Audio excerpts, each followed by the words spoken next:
Hello dear friends and welcome back to this class. We are going to do some exercise for the stability of the legs and for the mobility of the hips mostly.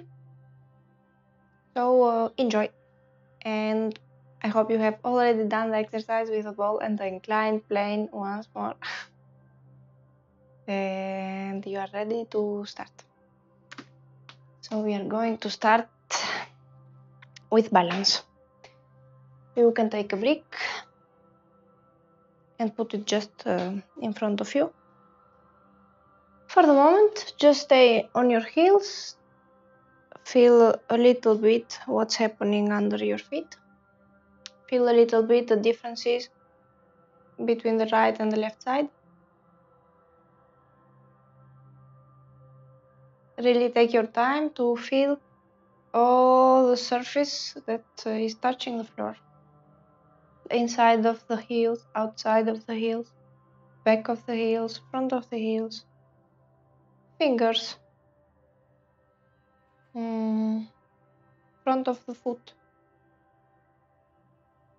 sides of the foot, external and internal. Just try to feel all that so you can sense the differences between the 2 feet. And if there is differences between the 2 feet, there will be differences between the 2 sides of the body all the time.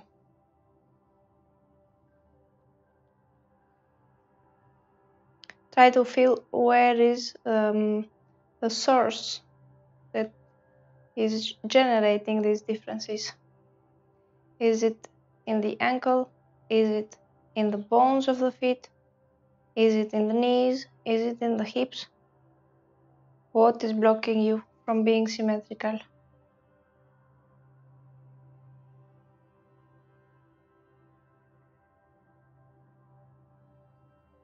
Try to bring a symmetry in your body.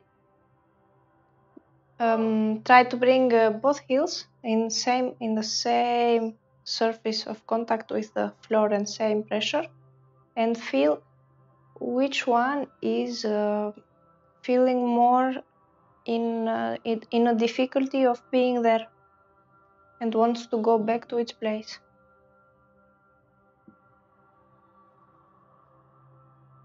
This is going to help you understand the differences between your 2 legs and which one is going to be more in need for a certain work. We are going to start with balance. So balance is going to help you stabilize the all the side of your hip, stabilize the relation between your pelvis and your leg, stabilize also the respiration in your body. So you are going to bring the brick in the axis of your body, and really gradually you bring with one heel pushing you towards the other, all the weight on one heel. In this case it's my left heel. Once you put all the weight on your left heel, for example, push the left big toe on the floor and try to push the left heel as well on the floor. My right heel is always pushing me towards the left. Try to create a connection between the heel and the crown of your head. Sense what's happening with your respiration, with your belly, with your lungs, the rib cage, the neck. And then once you feel you are in an axis, you let slightly the pelvis go towards the back and the left. So your weight is really on the heel, on the back of the heel. And then you can lift the right leg and put your foot on the brick. And as you are here, you are in a balance. Try not to bring any of your weight on the brick. Brick should be always free. It is there just to create a little bit of confidence. It's only this. We are not going to bring any weight on the heel. Bring really all your weight on the back heel. Push the back heel on the floor to push the crown of your head towards the ceiling. And push your big toe on the floor as well. This is going to create a lot of work in your hip. Especially the muscle of the exterior of your hip, which is connected in the trochanter and in the iliac bone. It's a great muscle over here, creates this connection and regulates the inclination of your pelvis while you walk. Normally, you shouldn't do this while you walk. You should keep your pelvis horizontal, which keeps the base of your back neutral all the time and not in compression all the time. Stand there. We are staying here because we want, in fact, we want to give work to this muscle so it can first understand its function. Many times it doesn't because we are not used to be in a balance. And second, give a little bit of conscience of the horizontality of the pelvis. Many times we don't even notice that the pelvis is not horizontal, it's a little bit like this, or maybe when we go to take a balance we are maybe like this. Even if it's slight, the fact of doing it, the body understands that horizontal is here and not somewhere else. And you stay there, create connection between your heel and the crown of your head. Try to push the big toe on the floor to create an internal rotation in the hip. And you will see this becomes stable with time.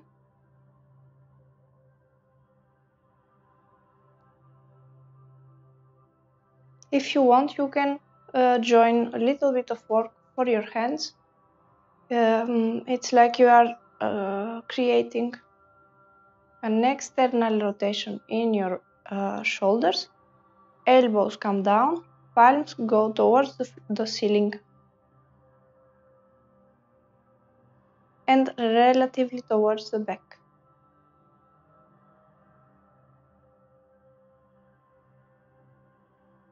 Keep all the weight on your heel in the back.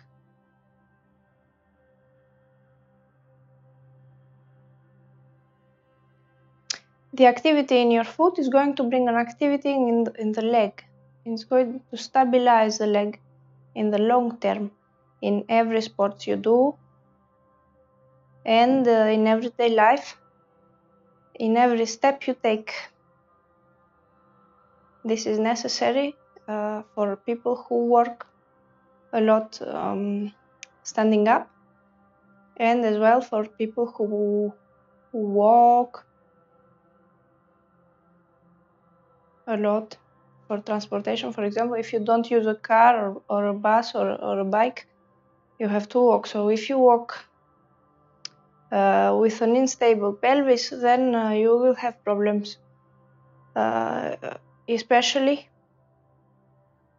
problems of a pelvic floor and problems of your organs in the pelvic floor. Anyway, this can develop many good things for you, just being in a balance. And then to come down, you just remove your leg, you put your foot next to the other. You can bring your arms down. You let your palms come towards you. Feel the differences between the two legs, between the 2 feet, the 2 legs, the 2 sides of your belly, the 2 sides of your lungs. Take this little bit of time to feel the differences, the 2 knees, 2 heels. Just stay there.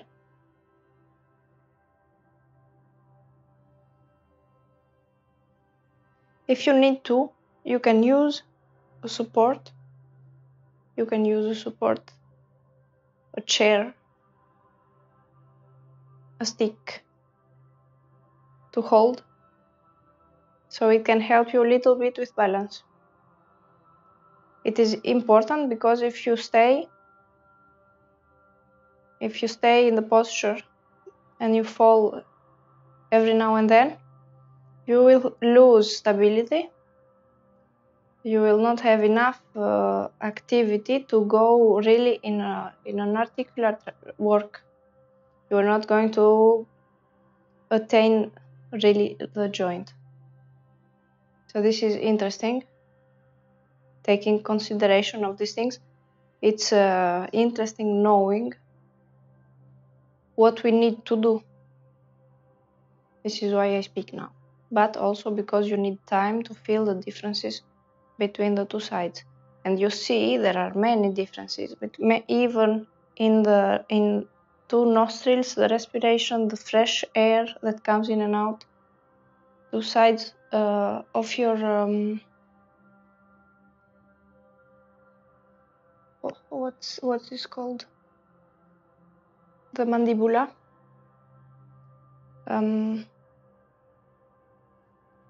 to go to the other side, you push your weight. You push all the weight of your body towards the right with your left heel. And once it comes on the right heel,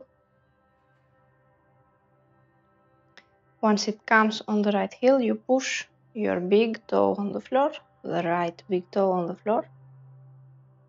This is going to create an internal rotation in your hip. Try to feel if you are blocking your knee. Many times we block the knees. It's not what we want. It's only the fact of pushing the heel towards the floor that is going to lengthen the leg by unbending the knee and not by blocking the knee towards the back. Once you feel you have created this new axis between your heel and the crown of your head, then you are free to lift the other leg, because there is no more weight on the other leg, and you put your foot on the brick.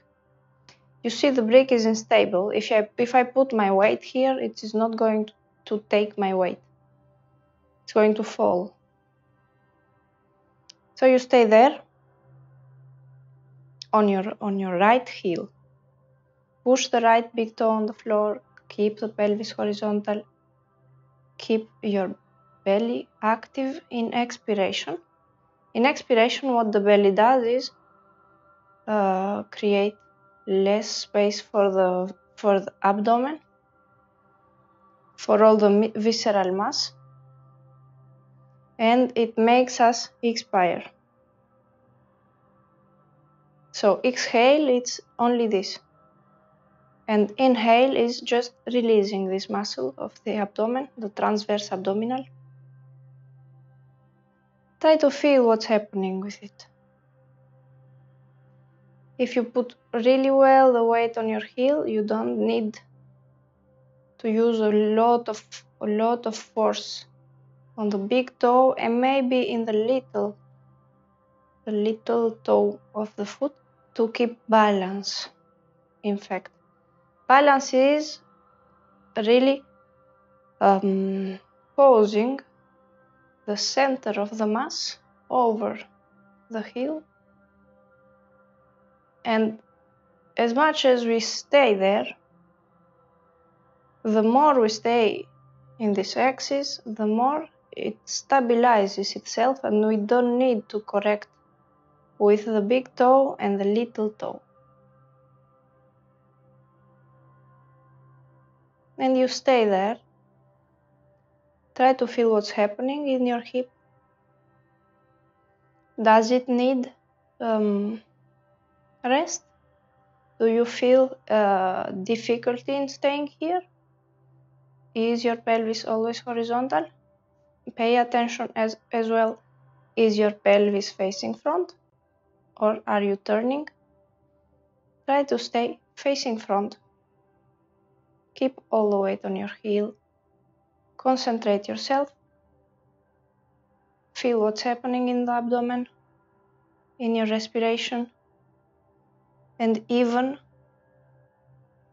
in the cranial box, the cavity of your head. And you can bring your hands up, as we just did.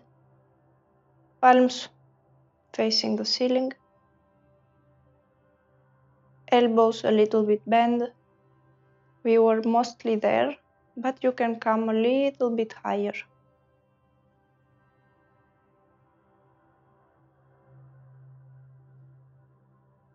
And you stay active in this posture. You push your heel on the floor to create more length between heel and crown of the head. Let your shoulders come down towards the back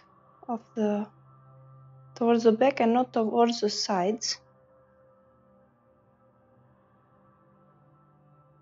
Keep your elbows a little bit bent. Keep the palms facing up or facing each other, and create a tension between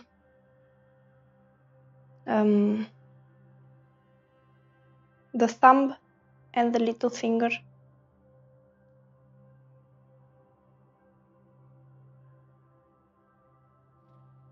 Create space in the palm of your hands.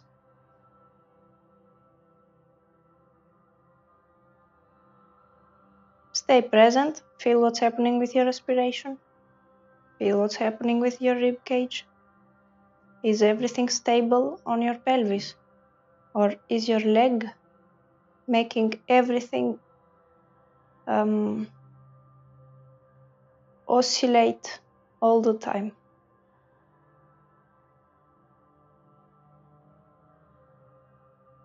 And you stay there. If you need to go down, I would say stay at least 2 to 3 minutes, and then you can go down.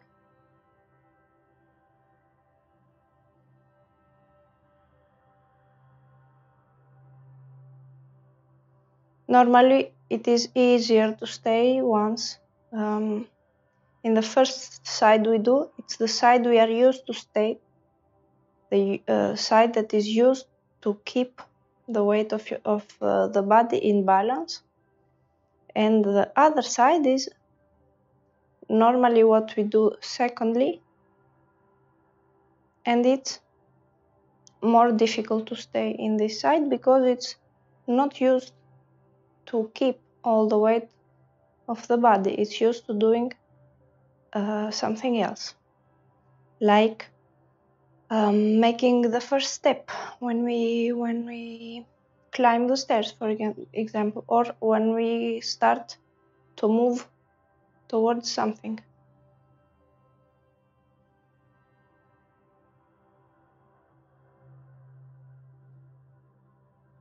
Create space between heel and crown of the head. You can bring your arms down if you want. Let your palms facing up for the moment. Create a little bit of extension between the two shoulders in the front of your rib cage, between the two collarbones.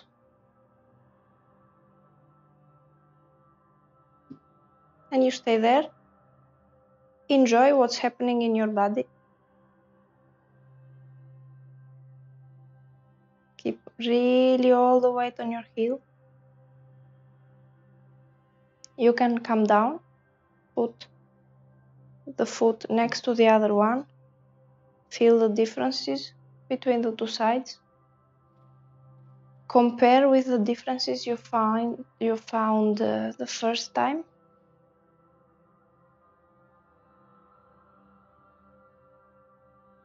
Just be present in your sensations.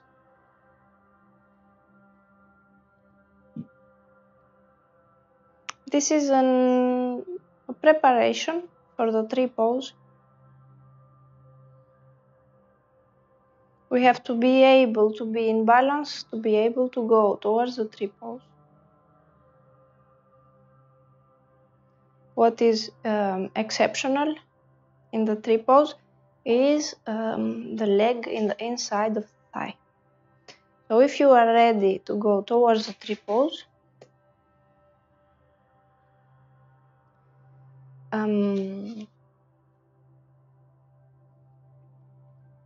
it is the same thing. It is a balance on one leg, but all the weight of the other leg pushes the hip towards this. In this case, the right leg pushes the hip towards the left and creates a certain balance between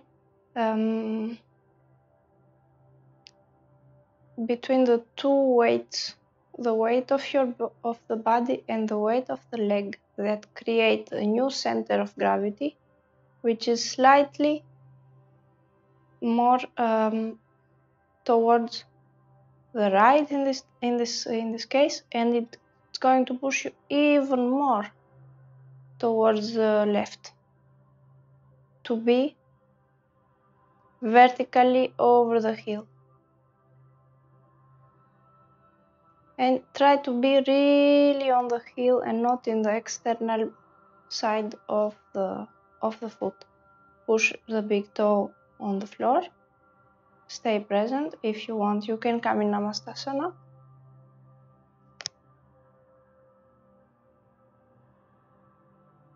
Which is going to help you even more stay in the balance. Feel what's happening with your breathing. Is your breath free? Is your belly free? Is your leg stable? Is your hip stable? Is the movement from your foot going towards the hip, or are you blocking your knee?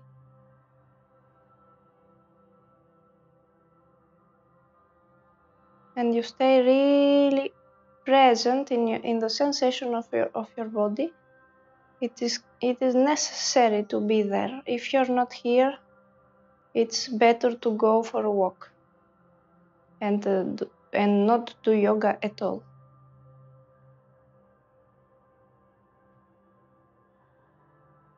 Stay in the sensations of your body. What is saying your ankle? What is it saying?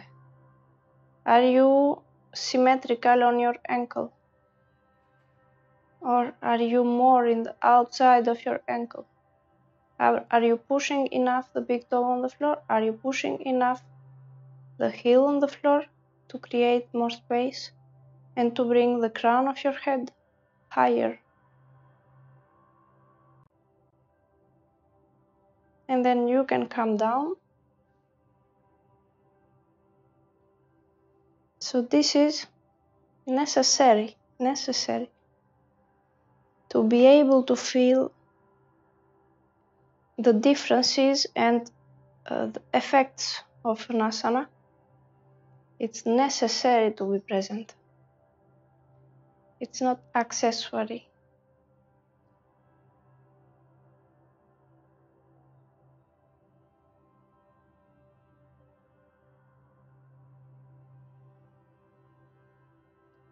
You will excuse me, sometimes I don't find the right word in English, so I create a loop to describe what I want to say. But it will come. So you stay there, feel the differences between the two sides. Both ankles, both knees, both hips, feet, toes. heels, pelvis, both sides of the belly, rib cage. And to go to the other side, really put all the weight on your heel, pushing you towards the right with the left heel. Already create the axis of your body. Try to feel where the center of the mass is.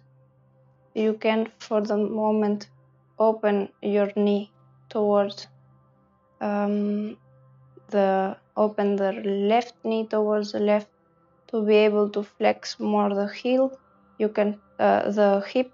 You can stop over your knee. You can stop even over your ankle. But it's interesting to bring your heel really on the hip, and it is going to help you create more stability in the pelvis. You stay on your heel, push the big toe towards the floor. Don't try to bring your knee towards the back. Just try to keep your pelvis horizontal and facing front. You can come in Namaskasana, bring your hands over the head, palms facing each other. Create a pressure in the palms and you come down slowly, lower your palms slowly, creating pressure in the palms. Once the palms come lower, the elbows are forced to go in each side. And then you let all the weight of your shoulders and your elbows in the palms. And you stay there. Feel the differences in this side, compare in the other side. How did your ankle feel? How did your calf feel? How did your hip feel? And how it feels now? What are you doing differently? Just try to be present all the time. Is it stable enough? Is it oscillating? Why is it oscillating?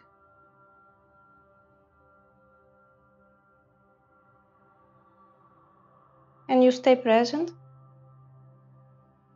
Create space between the heel and the crown of the head. Keep the pelvis in a level, facing front and horizontal. Hands can be in Namastasana, can be in a Libra pose, can be even over the head. It's alright, you can come down. You bring the foot next to the other, really in the same level, external edges of the foot parallel to the axis of your body. Feel what's happening in both sides. What is saying the other side? What is saying in this case the right side?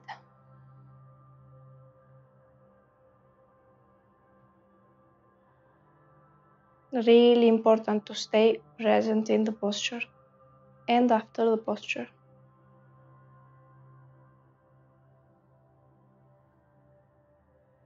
You create a flow of energy, in this case kinetic or potential if you want. Potential of gravitation and potential of elasticity of the material as well. And when you change the posture, it changes the flow of energy, so it's interesting to see how the flow of energy goes back to its original channels, to its original habits. Tries to get symmetrical. So while this process happens, you feel really well the potential energy of the elasticity of your tissues. that starts to release. So this is something we feel, all of us. The depth of feeling is different, but it's necessary to be able to do this, to be able to feel, because it helps us increase capacity of the nerves, and it helps us increase connection of the ends of the nerves with the brain. So it keeps the system really active and can bring, in this case, it can bring more sense to using the system. So so it brings also a reason to keep it in a good shape. It's like you use a car, and to be able to use it, you have to repair what does not work.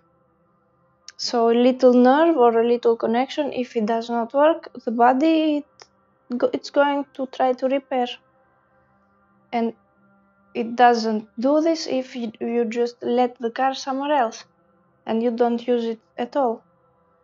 So it's very important to be there, to try to feel what's happening. We are going to the next exercise.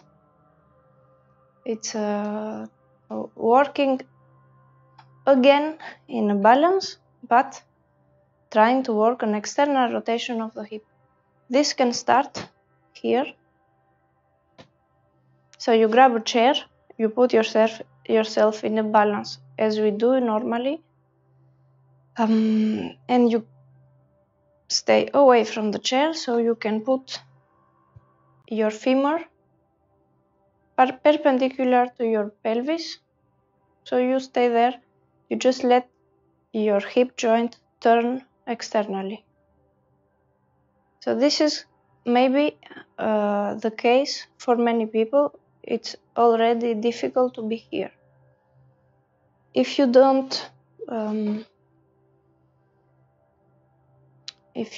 feel so much the difficulty in this side, you can come in the next level, which is putting your heel higher, so your hip is in a more important flexion.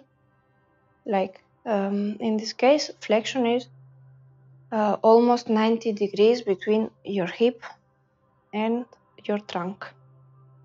And you stay there, try to be on the heel of the back foot.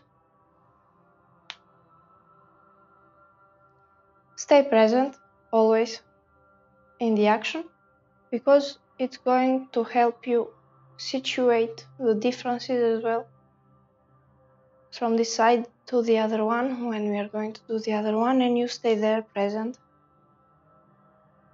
So this class today is maybe a little slow for you, but it's because you expect a yoga class to be really fast with flow, many asanas,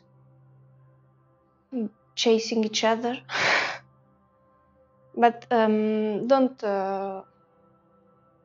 worry, it's more work than moving all the time. Feel what's happening with your leg. Your leg is really working all the time here. There is not one moment the leg is blocked, or it's not pushing the big toe on the floor, or it's not pushing the heel on the floor.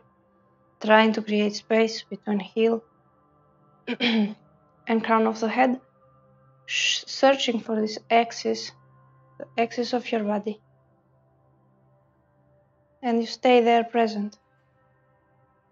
I'm not trying to bring my knee towards the floor. I'm trying to bring my knee away from me, towards the front, to create more space in the hip joint. And try to push even the other big toe away from you to create an action in the inside of the leg. Pay really attention to not blocking the back knee.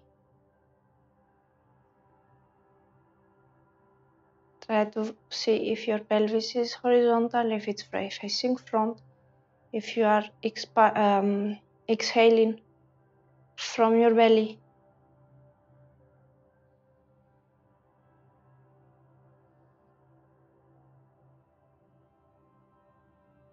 Very, very interesting thing to do. You can even start with the brick on the floor. It's not important at all. The more we have flexion in the hip, the more we have extension as well for the muscles in the other side. So this is something that is going to be in a continued evolution. Your tissues in the outside of the leg are going to evolve and stretch, but as well the mobility in the hip is going to evolve and be more fluid.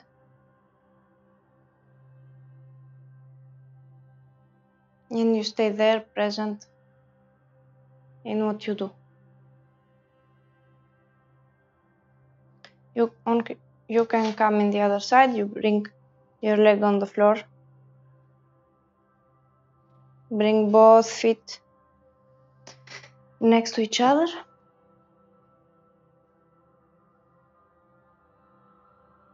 Try to create space in your toes always. Toes are not created to be really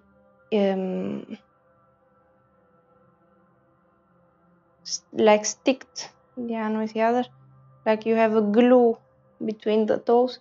You just have to understand that toes are like fingers. They have to be free.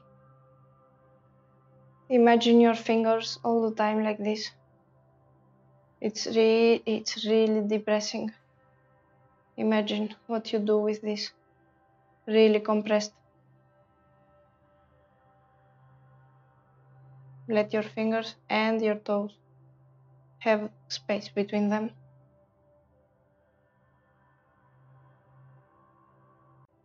Stay on your heels. Compare both sides. Compare respiration, belly, both nostrils, sides of your neck. And then you can come to the other side. You bring all the weight on the right heel. A first external rotation in the other hip to bring the other heel on the chair. Try to have enough space. If you are here, the hip is not in the same geometry as before. Adduction is not the same as abduction. So keep space so your hip and your thigh can stay perpendicular to your pelvis. Keep the pelvis facing front, keep the pelvis horizontal. All the weight on the heel. Push the big toe on the floor. Create equal extension in the ankle. If I am like this, I am falling in the outer side of my leg, of my ankle. You see, if I push my big toe on the floor, this creates balance in my ankle, balance in my knee, and brings the work in the hip.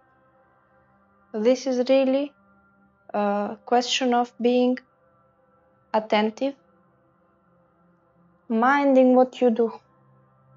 like you mind your step when you don't see anything. You are in this constant attention. Like in religion they call it constant prayer. It's in the same, I think, in what I think, it's the same use of the thing, being attentive all the time. It's being present all the time, being in the sensation of the moment, in the present moment, not in the past, not in the future. Because only by being with the time, time becomes elastic. Time stops being numbers.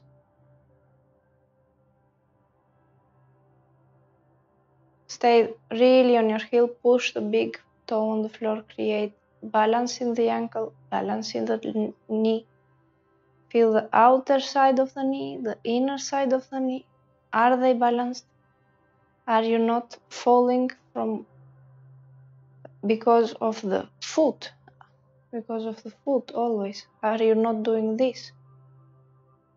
Falling on the ankle means falling on the knee as well. Falling on the knee means collapsing on your hip.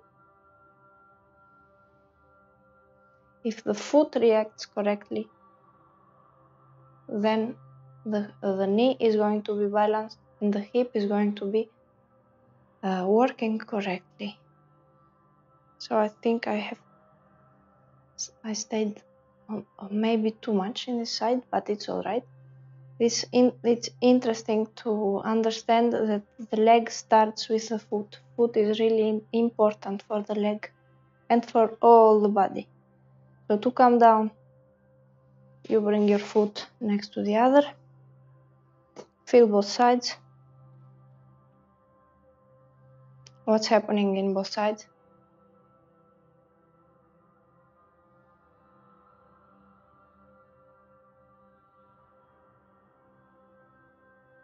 So today it's really important, this approach of working balance and working the legs by being in balance. So we are going towards an extension of the quads, and we are going to use a chair. So this is really basic. You come towards the chair.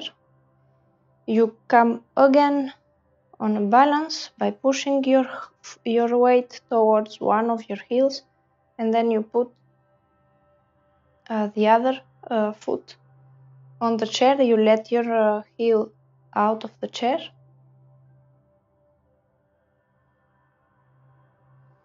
And what you are going to start to do is to push the chair towards the front with your front leg, and to push the mat towards the back with your right leg or with your back leg. Depends on what you've chosen. And you have this action of pushing the mat towards the back. Keep your pelvis horizontal and facing front. Try to come towards the chair without moving anything in your pelvis. It is the back of your leg that is working here. The back of your leg tries to push the mat towards the back, but the mat is not going to move. You are okay with this. It's only the pelvis that is going to come towards the front. And keep all the weight in the heel.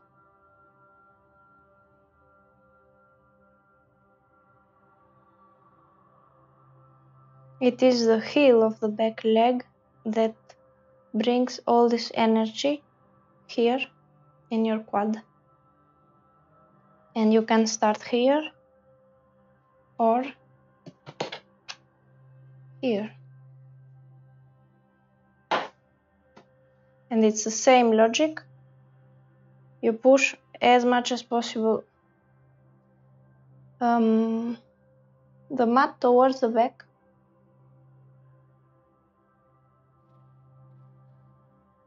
Try to create extension as well in the crown of your head. Push the big toe on the floor, push the mat towards the back. Create length in the quad. Create action in the back of your leg. Feel what's happening in your belly. You can even put your hands to feel if you are compressing one side or the other.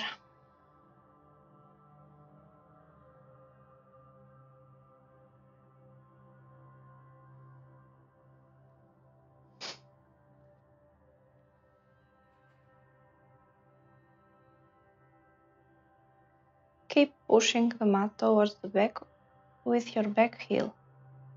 Your front heel pushes you towards the back as well, or pushes the chair towards the front.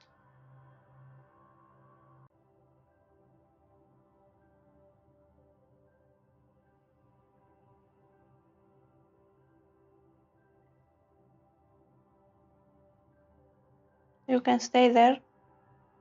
It's interesting to stay in this posture.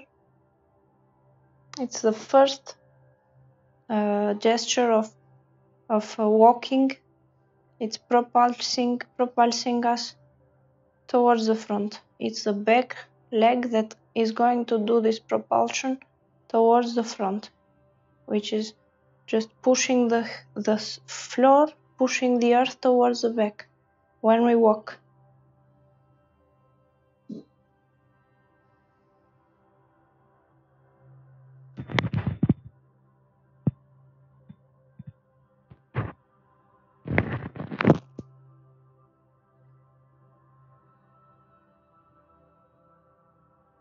And then you can come down, you push yourself towards the back.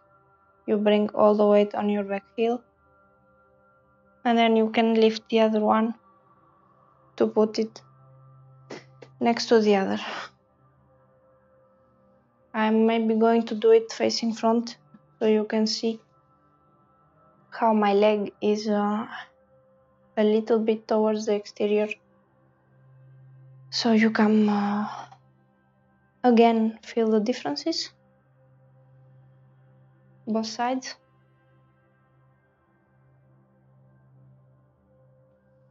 Feel what's happening. Just feel what's happening. The differences are evident.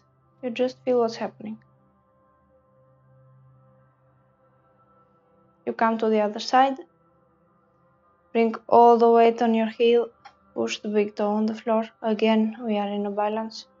And then you can bring your foot on the chair. And you see my knee is a little bit towards the exterior. So I can bring my pelvis towards the front. If my knee was here, my pelvis is a little blocked from my femur. And I push the floor towards the back with my back knee. My front heel, with my back heel, my front heel is pushing the chair towards the front. Again, create space between your heel and the crown of your head. Push the big toe on the floor in the back, don't forget.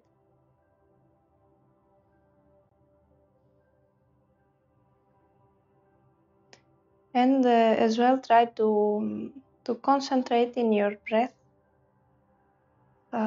Try to feel how your breath is going, how inhale is happening, how exhale is happening. Do you activate your transverse abdominal when you exhale, or do you just exhale with your rib cage?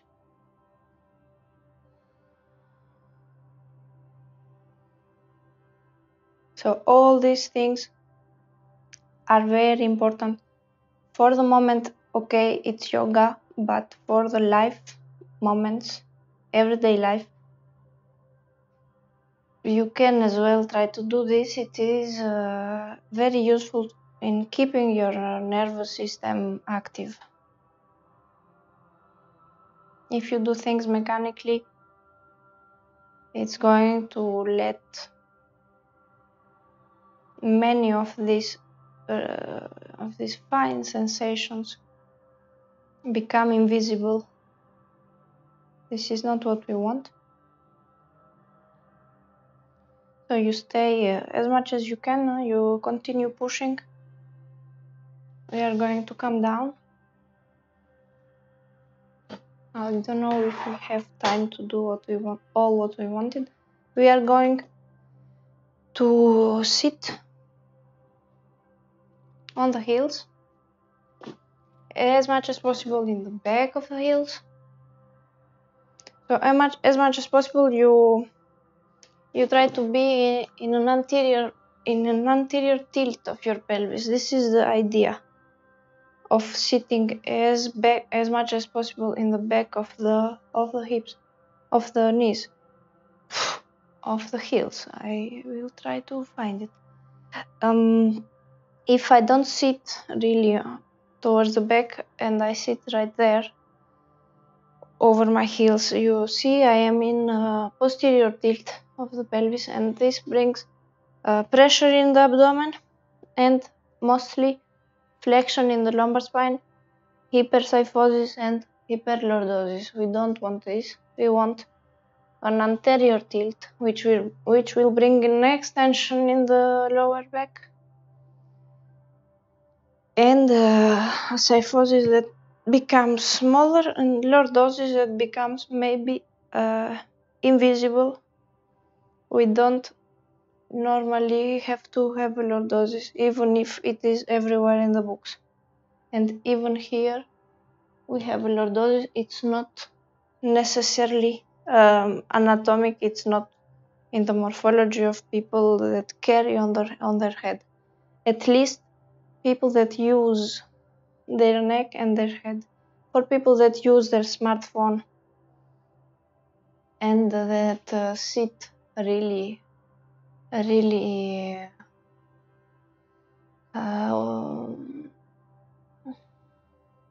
collapsing in their pelvis and in their back.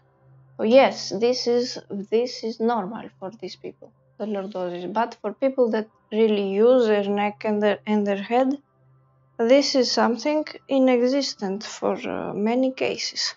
The neck, the lordosis of the neck. So sit as much as possible in the back of the heels and try to create a little bit of a tension in the hip flexors, so it will bring you more and more in an anterior tilt, and this is going to bring sufficient anterior tilt so the back is not going to work to keep you in your seated position. This is a seated position in the diamond pose, which is not necessarily interesting if you want to sit and meditate. If we want to sit and meditate, we need a support. We need a support. So we are there. What you are going to do is come up on your heels, come up on your knees. Let your pelvis go towards the back and the right for the moment. You put your left arm on the floor. You bring the knee and the ankle in the front of your leg, and you bring your knee in the front of the other knee. You come towards the front and you pivot over the knee. I don't know if you can see, like I am in the front knee. I rotate myself to bring both tibia, both shins symmetrically in my axis. I will need the brick, and you as well. You are going to need the brick to put in your pelvic bone, under your pelvic bone, only in the right, if you started in the right. In the left, pelvic bone is going to be in the void. Try to bring external rotation in both calves, and you can sit there. This is going to help you work a little bit more external rotation. Try to find balance in the pelvis. Watch your belly. If your belly is symmetrical, it means your pelvis is symmetrical. If your belly is not symmetrical, it means your pelvis is maybe not horizontal and maybe not facing front.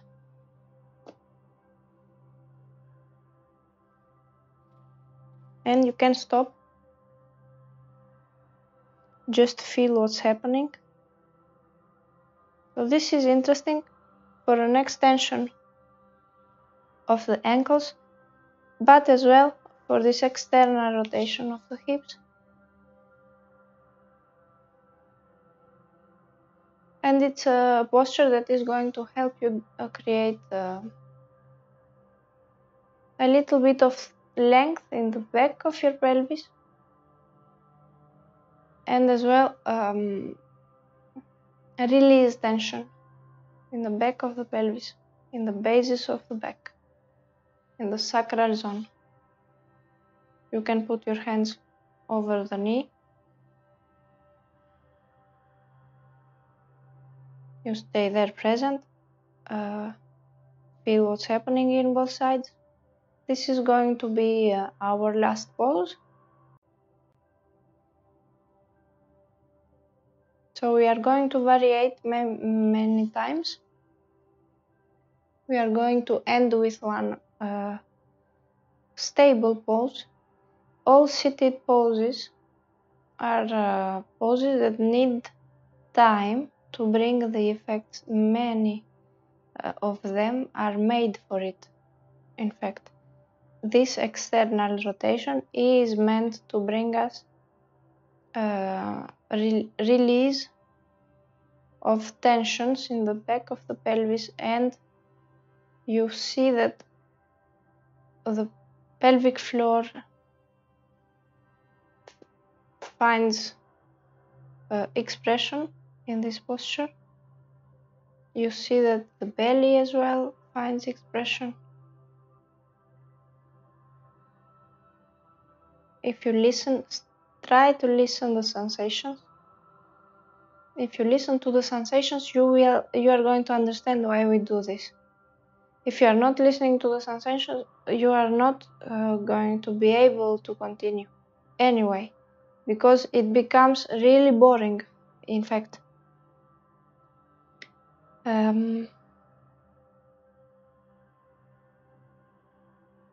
But if you find the way to feel what's happening, to concentrate and feel what's happening, feel the right side, feel the left side, feel the pelvic floor, feel even your anal zone or the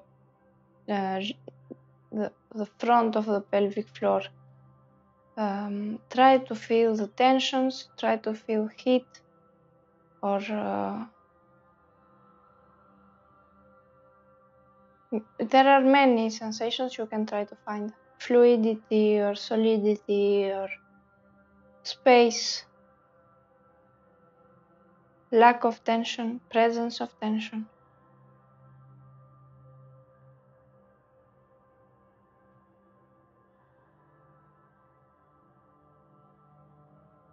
To come up, you just try to push yourself towards the front. You bring your hands on the front, and you can come just, you don't need to do much, you just let the back leg come on the front to sit in Vajrasana. So you feel once again a little bit what has happened with this posture. But we are going to the other side, and you are going to stop and feel towards the end of the other side, so you can stay a little bit more in the posture. So you are there, you come on your knees, you bring one hand in the same line of your knees, and you are free to lift the leg without creating any compression in your abdomen. You bring the knee in front of the other knee, and you can come towards the front. Bring all the weight on the front knee and pivot to bring both shin bones on the floor. Push yourself towards the back, towards your back knee, and gradually the front knee is going to come up, and you are going to come down towards the back to put your pelvis on the brick. And try to feel the differences in this side. Don't forget to bring the calves towards the exterior. You can grab the muscle and pull it towards the exterior, so it can let the hip roll as well in an external rotation. So in this side, you are on your heel. In the other side, you are on the brick, pelvis horizontal and facing front. So this is it. Try to feel what's happening in all the parts that surround external rotation of the hips, which means what is connecting the femur with the pelvis, what is connecting the back with the pelvis, all the pelvic zone, the pelvic floor, the abdomen. Compare the left and the right side. Feel what's happening in the left and in the right side. Try to be present in your respiration.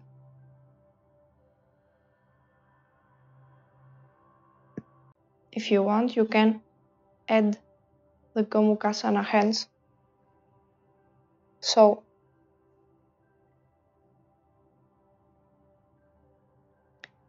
the right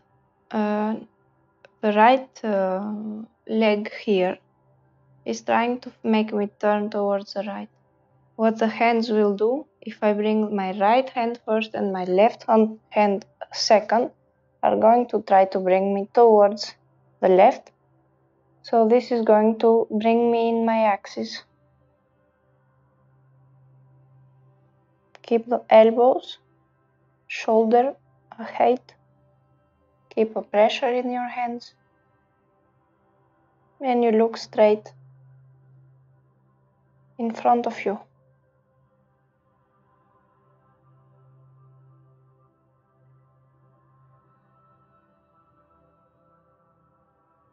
Feel what's happening in your pelvic floor, right and the left side.